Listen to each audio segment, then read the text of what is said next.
Government ministers کہہ رہے ہیں کہ جی دیکھیں عمران خان کے اسرائیل نے عمران خان کے لیے سپورٹ کر دیا.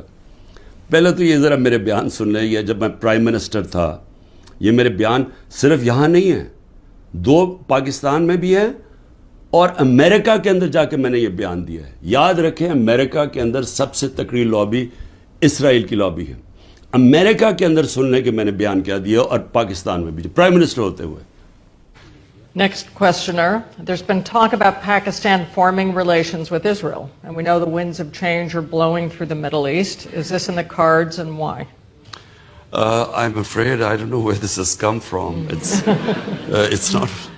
Pakistan has a very straightforward position, and it was a founder of Pakistan, Quaid-e-Azam, Muhammad Ali Jinnah, who was very clear that, there has to be a just settlement, a homeland for Palestinians before Pakistan can recognize Israel.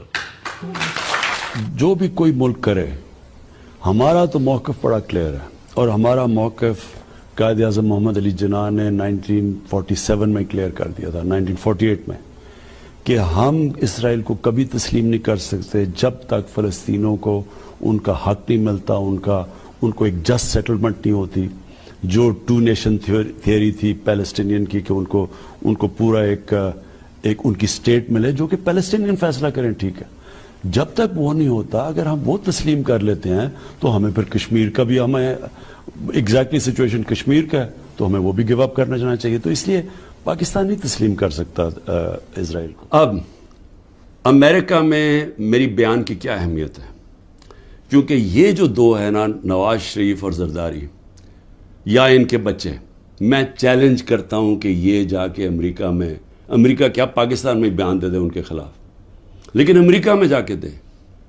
یہ میں کہتا ہوں کہ ان کی اتنی جرت نہیں تھی کہ جب امریکہ نے اور ہندوستان نے مل کے موڈی کے دورے پہ امریکہ جب جوائنٹ سٹیٹمنٹ دی اور انہوں نے کہا کہ پاکستان کا نام لیا, بائیلیٹرل ٹاکس میں پاکستان کا نام آتا ہے کہ جی پاکستان کراس بارڈر ٹیررزم کر رہی ہے اور پاکستان کو بند کرنی چاہیے. کسی کا بیان نکلا کسی کے منہ سے, کہیں وہ بیٹھا ہوا نواز شریف کہ اس کے منہ سے کوئی آواز نکلی, کہیں زرداری کے منہ سے کوئی آواز نکلی؟ نہیں نکلے گی. جب 400 ڈرون اٹیک ہو رہے تھے پاکستان میں, جو دنیا میں کوئی مثال ہی نہیں ہے کہ آپ جس کے لیے جنگ لڑ رہے ہیں وہ آپ کے ملک میں ڈرون اٹیک کر رہے ہیں, ان کے منہ سے ایک لفظ نہیں نکلا. اور میں آج اپنی اسٹیبلشمنٹ سے پوچھنا چاہتا ہوں کہ آپ ان لوگوں کی آج حمایت کر رہے ہیں جن کے اربوں روپے نہیں ڈالر باہر پڑے ہوئے ہیں. یہ کبھی بھی ایک لفظ نہیں کہیں گے ان لوگوں کے پاس جن کو پتہ ہے کہ وہ کسی وقت ان کے, جس طرح وہ روسیوں کے اب ڈالر ضبط کر رہے ہیں نا, ان کی روسیوں کی پراپرٹیز جب سے جنگ ہوئی ہے ضبط کر رہے ہیں, وہ کبھی بھی ان کے ڈالرز, کیونکہ چوری کا پیسہ ہے اور اربوں ڈالر پڑا ہوا ہے ان کا باہر, یہ کبھی ان کے خلاف بات نہیں کریں گے, یہ اپنے ملک کے لیے کبھی کھڑے نہیں ہوں گے. یہ تو ان کو تو ہندوستان سے جان جاتی ہے کیونکہ ان کو پتہ ہے کہ ہندوستان کی اور اسرائیل کی لابی بڑی مضبوط ہے امریکہ میں, تو یہ تو کبھی بھی نہیں ملک کے لیے سٹینڈ لے سکتے.